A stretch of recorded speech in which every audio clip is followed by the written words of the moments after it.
the in-between years of Animal Crossing. That's where we are right now. It's been years since a new Animal Crossing game, and it's probably years before we'll get another one.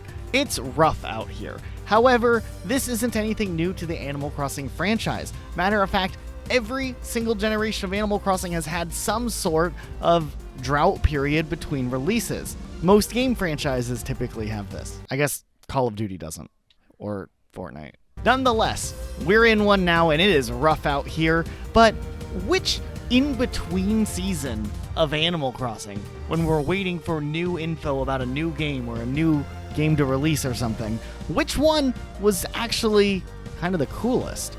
Because it definitely isn't the one we're in right now, that's for sure. So, what if today we went back through history and we looked at the in-between years of Animal Crossing and try to see which one was truly the coolest, or which one had the most going on. Now, of course, when it comes to Animal Crossing, it is the second best-selling game on the Nintendo Switch with Animal Crossing New Horizons, but how did Animal Crossing get there? Well, everything technically started all the way back in 2001, exclusively in Japan for the Nintendo 64 with Dobutsu no Mori, Animal Forest, and this game was pretty much just the same game we would eventually get in the West, but on the GameCube, with less features. There was like no museum and a slew of other things that were different. Matter of fact, since we're trying to kind of gauge what interest and what was happening for Animal Crossing games in those in-between times of game releases, I actually found it incredibly interesting that Dobutsu no Mori only sold around 200,000 units. To date, that is the lowest selling Animal Crossing game in the entire series, which I guess makes sense if you think about it. I mean, if we even count those numbers, because I guess you could argue probably that Dongwu Senlin, which was a Chinese version for the IQ that came out way later, probably sold less. We don't have the numbers on that though. The point I'm trying to get across about the Nintendo 64 version of Animal Crossing is that this was the beginning of Animal Crossing and not a lot of people actually purchased it. And it makes sense. In Japan, the Nintendo 64 was at the end of its life. The GameCube was on the horizon. So the N64 version of the game for what it was would release, and 7 months later, pretty much the GameCube would release. By December, Nintendo already had decided to bring Dobutsu no Mori to the GameCube because it was, a new game that had just released, and the GameCube needed games too. So it's interesting that you really couldn't have even lived out your Animal Crossing life if you were a kid in Japan in the Nintendo 64 era for a whole year before the upgraded version of the game would come out that did have the museum and had the new features that the GameCube version had over the N64 version. However, while there was really only a period of time between releases of 7 months, Nintendo did offer a service where you could send your Nintendo 64 cartridge in and they would transfer your town data over to the GameCube version. So that was nice, at least, that they did that. Also, it is worth noting the Nintendo 64 wasn't like the biggest selling Nintendo console ever. So the fact that the N64 version of Animal Forest, only sold 200,000 plus copies. Nonetheless, the upgraded GameCube version, Dobutsu no Mori Plus, releasing in December of 2001, kicked things off, selling like 92,000 copies in the first week in Japan. But 1 year later, the West and Europe and everywhere else that wasn't Japan that got GameCube games would get Animal Crossing, the localized version of Dobutsu no Mori Plus, which did have quite a few changes and a lot of localization done to the game, but it was based off of the Dobutsu no Mori Plus. So it was a new iteration, but it marked the beginning of Animal Crossing for people like us who lived in America or Canada or a Europe country that got Animal Crossing. I think Australia got it too. I don't know the exact year. I think I played Animal Crossing in probably 2003 for the first time ever, but 2004 was when I really got into Animal Crossing. My brother, who was already an adult at that time, would come over and bring Animal Crossing over sometimes, let my other brother, who was closer to my age, and I borrow it and play it for a little while. But then later we got our own copy, and then it was game on. So after that release, there was nothing for a little while, and that was the first era of in-between Animal Crossing games. The first gap between Gen 1 Animal Crossing and Gen 2 Animal Crossing. Unless you were in Japan. In the early 2000s, if you were living in Japan, you were living the Animal Crossing high life because there was just content always coming. Dobutsu no Mori E+. They essentially took all of the little upgrades and enhancements from the localization version of Animal Crossing and built off of that even more, adding more e-reader connectivity and more features and more things going on. And that version of the game game came out in 2003, about 7 or 8 months after the West release, but 2 years after the initial release of Dobutsu no Mori Plus in Japan. So they had like a little gap after the GameCube version came out before they did the upgraded GameCube version of the game. We've talked about the game in depth before. There was more things to do, more events. You could buy an island even. There were a ton of villagers, and the e-reader connectivity was like a really, really big deal. So Japan players, you know, they had a little bit more to look forward to Animal Crossing wise, but the first official gap between Gen 1 and Gen 2 came after Dobutsu no Mori E Plus in Japan, technically. And we're not going to count Dongwu Senlin. That was like a side quest that Nintendo did over in China, and that was like in 2006 after Wild World already released. For the sake of moving forward with this video, we're going to focus mostly on Western players' experiences. They pretty much start to line up with Japan and what Japan was getting with Animal Crossing, other than Japan getting the games a little bit earlier sometimes because the localization process would take longer. So we're just going to focus on like what we got to experience, our personal experiences now. 2003, 2004 had not a lot of Animal Crossing things going on. If you were trying to consume everything Animal Crossing related, there were a few Japanese mangas that released in the time between Animal Crossing releases, but outside of that, there was nothing going on at all. Now, there were some early rumors of an Animal Crossing 2 circulating around and like a couple of screenshots, but those screenshots just looked like Dobutsu no Mori E Plus, the thing that Japan already had, and probably not an actual sequel. So I think there was some confusion, but I don't think there ever was an Animal Crossing 2 per se. But finally, after honestly only a year and a half drought of Animal Crossing content, E3 2004 came. The Nintendo DS was about to release. The excitement was real, and Animal Crossing DS's first trailer would drop, and it was kind of an exciting moment. I remember in 2005, maybe, I was on the computer looking at Animal Crossing DS pictures. I was probably too young to be using a computer, but I was looking that stuff up because I was excited for the future of Animal Crossing. And I remember reading somewhere that you could like connect online and visit your friends somehow, and I thought that would be really high-tech and cool. So the hype was real. More content would release,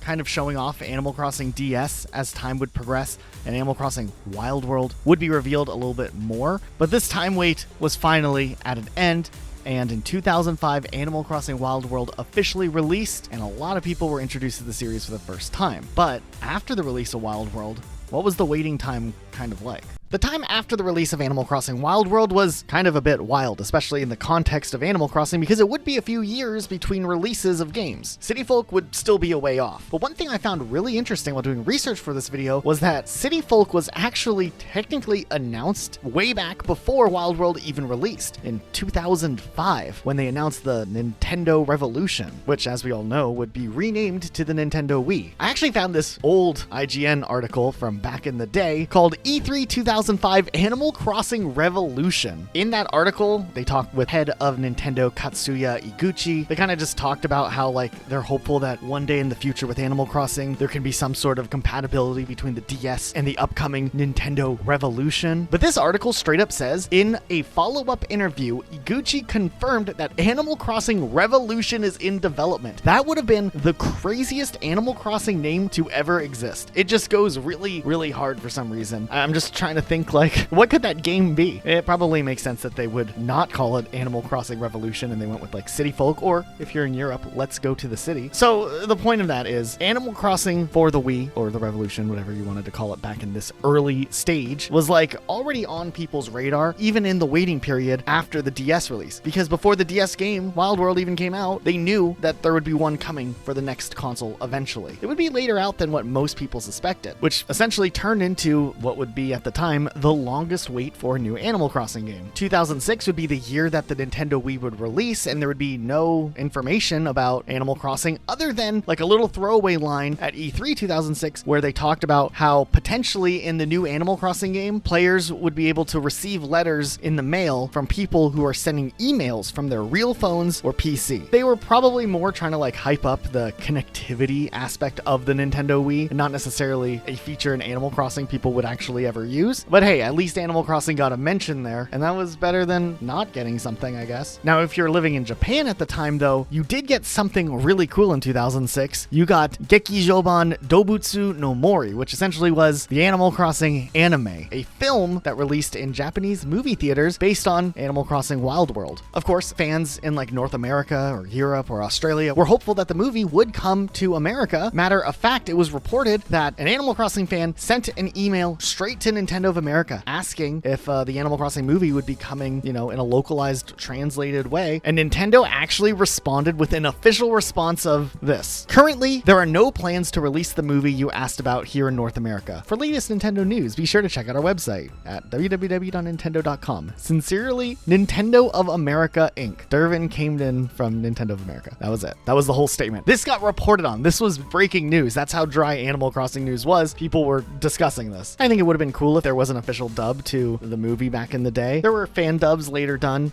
so if you really wanted to watch it, you could watch it. There's also subtitle versions out there. You can find it online pretty easily. If you're a criminal, of course, not really. Honestly, Animal Crossing fans in Japan had quite a bit of stuff after Wild World released between that and City Folk. They had manga release also, which was pretty cool. But there was one thing, one game that only people in the United States of America had access to. We're talking about the exclusive game Animal Crossing Wild World Trivia, released in 2006, a few months after Wild World released. This was a browser game, but technically a spin-off game. It is a game. It's Animal Crossing Trivia. The questions are very, very basic if you know anything about Animal Crossing, but hey, a lot of people came into the franchise for the first time on the DS, so maybe it wasn't as well of known knowledge back then. The original website isn't around anymore, but you can access it with the Internet Archive, so if you want to check it out and see how you do and see what websites look like in 2006, this was it. This was so official. Now, while this was kind of a big gap between releases of 3 entire years back then, that was considered a long time. To be fair, not a lot of people really picked up Nintendo DSs until a couple of years after the DS released, and the DS Lite was a thing. And Wild World released essentially pretty early into the Nintendo DS life. So I feel like majority of people who experienced Animal Crossing probably weren't day one players, but came into the franchise maybe a year or so in. So the wait between releases probably wasn't as extreme because I think a lot of people became Animal Crossing fans during the DS era. It makes sense. A lot of people had DSs. Now, while 2006 didn't have a whole lot of information about Animal Crossing Revolution, later to be called City Folk, there was a little talk also where they said that development on the next Animal Crossing game was still in the very, very early phase.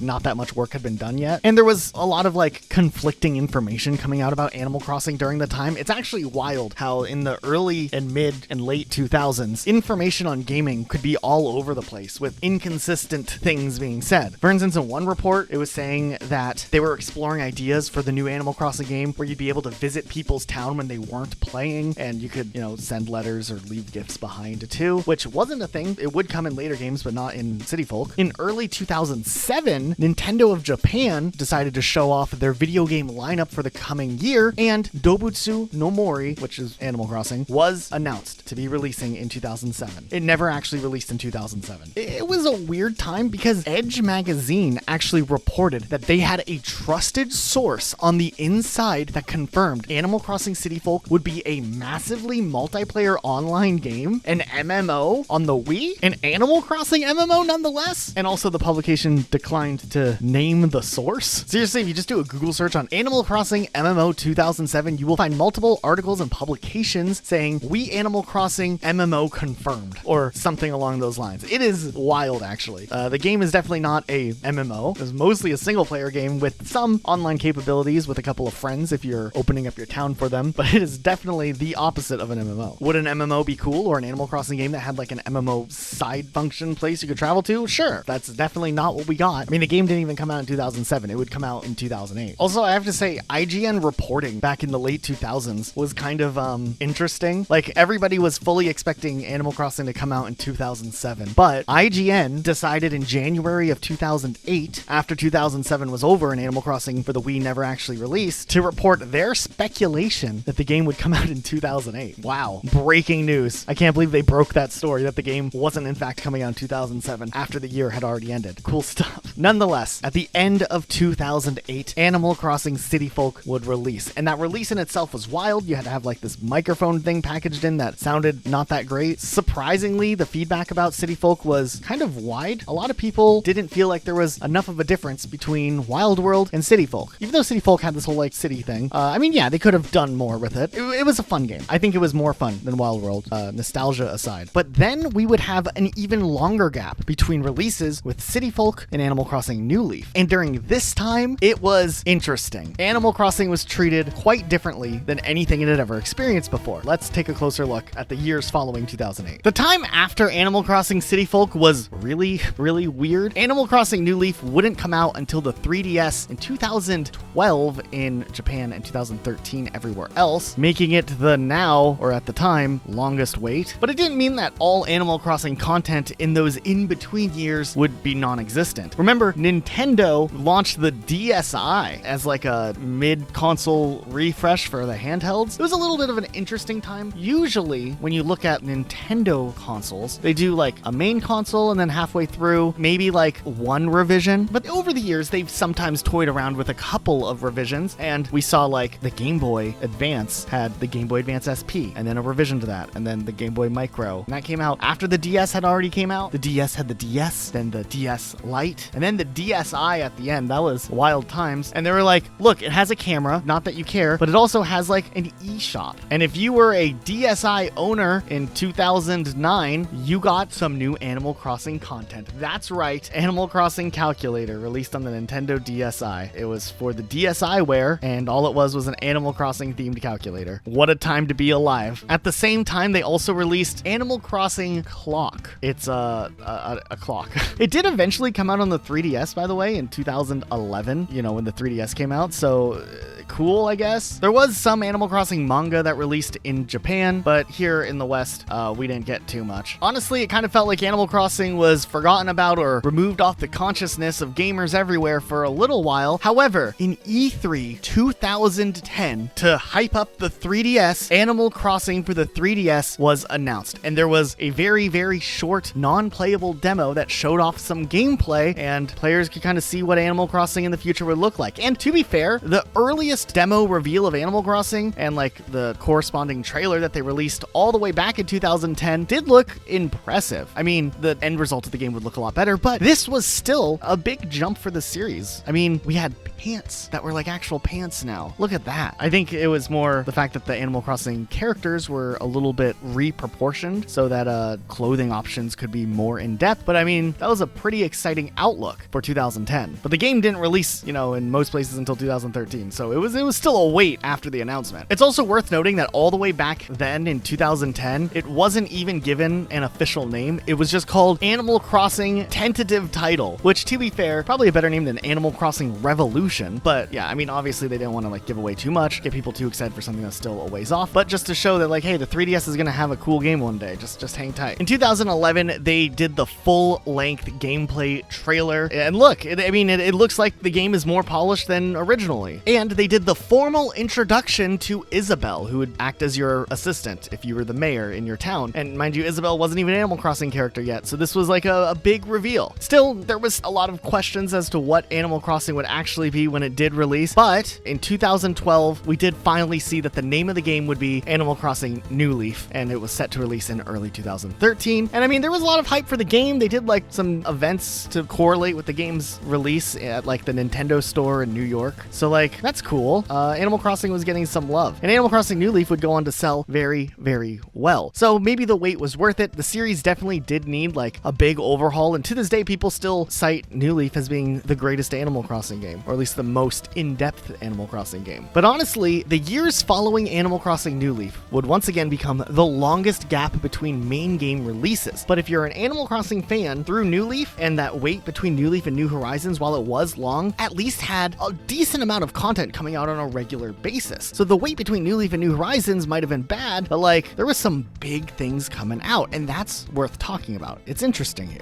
I'll be honest, Animal Crossing New Leaf's in-between era, the time where we were waiting for any news after New Leaf's release, is probably one of the weirdest. I mean, there were some really cool things that came out in between, and then some really bizarre things at the same time. Okay, now check this out. Animal Crossing New Leaf released in 2012 in Japan, 2013 everywhere else. Now, as far as Animal Crossing was concerned, right after the launch, things were fine, but there wasn't really anything too big Animal Crossing related for the next year or so. In 2014, they announced that the villager from Animal Crossing was finally going to be a character you could play as in Super Smash Bros. For Wii U and 3DS. That was a big deal. Finally, Animal Crossing representation in the form of a character. Let's go. All we had before was a map in Smash Bros. Brawl and a trophy in Smash Bros. Melee. There was also an Animal Crossing crossover for Mario Kart 8. We got a map, 3 characters. That was pretty cool. Also, it was originally released as DLC, like paid DLC back in the Wii U days, something Nintendo didn't really do. So it just showed how cool Animal Crossing was. Animal Crossing Crossing Plaza. This was Animal Crossing's big debut on the Wii U in the form of a not game, a communication app for the Wii U that was Animal Crossing themed. Okay, I guess this is technically probably the first real spinoff of the Animal Crossing series, if you want to call it that. It essentially was the Miiverse, but with an Animal Crossing spin to it. It was fine, I guess. I definitely think a lot of people, myself included, thought that this was like the precursor to the inevitable Animal Crossing Wii U announcement. That wasn't what it was. It was just supposed to be a place to connect if you played New Leaf on your 3DS and you also owned a Wii U. It was weird. They also like redesigned all the characters in like higher resolution just for this app, I guess. Unless they were secretly working on a Wii U Animal Crossing that then got canceled or delayed indefinitely until we finally got a new main game. Yeah, it was just a weird time. And then to make it even weirder, this thing launched in 2013, right? And shut down at the end of 2014. So it was very short-lived also. I don't know what they were doing with this. But 2015, you see, up until this point, Animal Crossing had released on every single Nintendo console. It was on the N64. It was on the GameCube. It even could connect to the Game Boy Advance. You could play Animal Island on there. Then there was the DS version, the Wii version, and now the 3DS version. And everybody was expecting a Wii U Animal Crossing game just because it had been on everything. E3 2015. Everybody's expecting Animal Crossing. And sure enough, look at this. A new Animal Crossing game. Oh boy. And it's not at all what people thought. Everybody thought we were getting a new mainline Animal Crossing game for the Wii U. That would have been exciting. Instead, we got Animal Crossing Amiibo Festival, a board game experience built to promote more Amiibo. It was kind of like a watered down Mario Party with less fun games in an Animal Crossing theme. Great. To date, I still stand by the fact I think this is probably the worst Animal Crossing game to release, even if it's just a spin-off. I mean, there was some charm to it. They definitely tried to capture the feeling of living in a town for like a year in the board game experience, but also like who played more than like 1 or 2 games of this? Now, this wasn't the only Animal Crossing game shown off that was going to be releasing. They did show off Animal Crossing Happy Home Designer, which was an interesting spin-off idea, an Animal Crossing game that's focused more on the design aspect, the interior decorating. And that, for a spin-off game, was actually a pretty cool idea. It added some new features, a lot of cool things you could do and decorate, and if you were into decorating, it was great. If you weren't into decorating, you probably didn't care. This one did technically release a couple of months before Animal Crossing Welcome Amiibo, so there was a positive spin. Something good came out for Animal Crossing, and they hadn't done a lot of real official spin-offs just yet. So this was like the first year of spin-offs with 2 spin-offs releasing months apart, and one of them was good and the other one not so much. But yeah, Amiibo Festival was wild. For a game that was supposed to be a fun little party game, it only had 8 mini games, so I bet you that got old real quick. However, the following year, 2016, there would be some light at the end of the tunnel, something actually kind of cool. We're talking about the Animal Crossing New Leaf Welcome Amiibo Update. 4 years after the launch of Animal Crossing New Leaf, Nintendo dropped a massive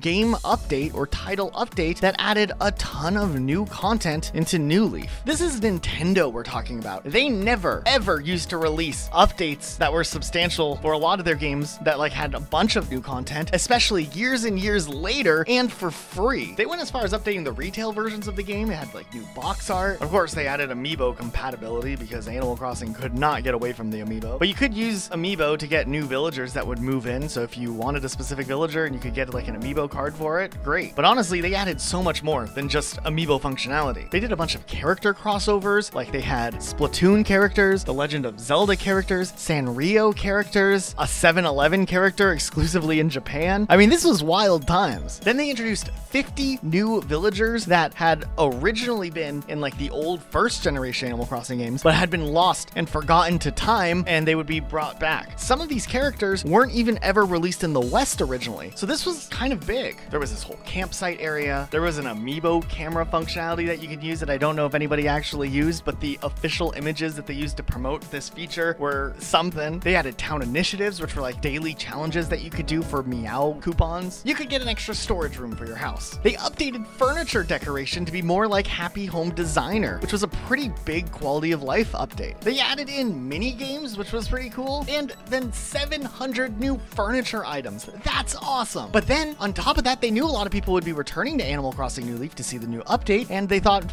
maybe some people are going to want to start fresh. So then they added a new game plus type mode where you could essentially sell your existing island or your like save file. Like they gave you a whole system where the game would calculate how much progress you had made or it thought that you had made, and then give you a lump sum of bells to start a brand new fresh game save with, which was cool. There would be a pause in Animal Animal Crossing related content for a little while, but in 2017 we probably get the most substantial Animal Crossing related content that we would be getting for quite a while, which was Animal Crossing Pocket Camp. You see, Nintendo was trying to make this big jump into mobile devices. They were doing like Fire Emblem, Mario, Pokemon Go was like super successful the year before, so why not get Animal Crossing on there too? And Animal Crossing Pocket Camp was competent, at least. I think some people really enjoyed it. I've tried multiple times to get into Pocket Camp on multiple different occasions, and I've never been able to just get hooked with it. It's an okay experience. There's a lot of like timed things where you have to like wait around for stuff to be crafted. If you like decorating, there's stuff to do here. There's a lot of updates that would come out over the course of the 7 years after this game came out, which was really cool. And eventually they repackaged the game as like an all-in-one game that you could spend real money on instead of playing the free-to-play version and trying to like do that, and then all the timed events would go away. They had like a big update not that long ago to make it permanent. But nonetheless, Pocket Camp was fine. I'm not offended by its existence, but I definitely don't want to play it. And it was a shame because I was down for a new Animal Crossing game at that point. It had been years, but no, it wasn't time yet for Animal Crossing. However, we were getting closer and closer to Animal Crossing becoming a real thing. You see, Super Smash Bros. For the Switch was announced. They were showing off new characters. Then bam, Isabelle from Animal Crossing was announced to be a fighter, and they did a little tease that there was a new Animal Crossing game on the way, and boom, 2019 was when it was supposed to release. Now this game ended up getting delayed slightly until March 20th, 2020, which ended up being like a perfect storm for Nintendo, I think, because this game was like a hot commodity. It was hard to find even at some locations physical copies of it. The Switches were already like more and more scarce because what was going on in March of 2020. But man, did Animal Crossing capitalize on this, and Animal Crossing New Horizons would become the second best-selling Nintendo Switch game of all time, which is crazy if you look at the sales. Compare that to like what a Call of Duty game does on a regular basis. It's very impressive how well Animal Crossing New Horizons sold. And to be fair, New Horizons would get a constant flow of updates for a couple of months. The first few updates were exciting. I remember they did like hedges. That was a big deal. Everyone's like, oh look, hedges and bushes, and then you could go swimming. That was cool. I mean, so a lot of this stuff was stuff from New Leaf, but it was new content. There was so much in the base game that getting some of the extra quality of life stuff that New Leaf had a little bit later was okay, I think, because everybody was still just trying to get their island set up to start off with. And then there was kind of a little bit of things slowing down. Then they did like the whole firework festival thing. I think that brought a couple of people back. And then things really started to slow down after that first time period. It got pretty bad where like it was minuscule updates. Like some Mario stuff was announced and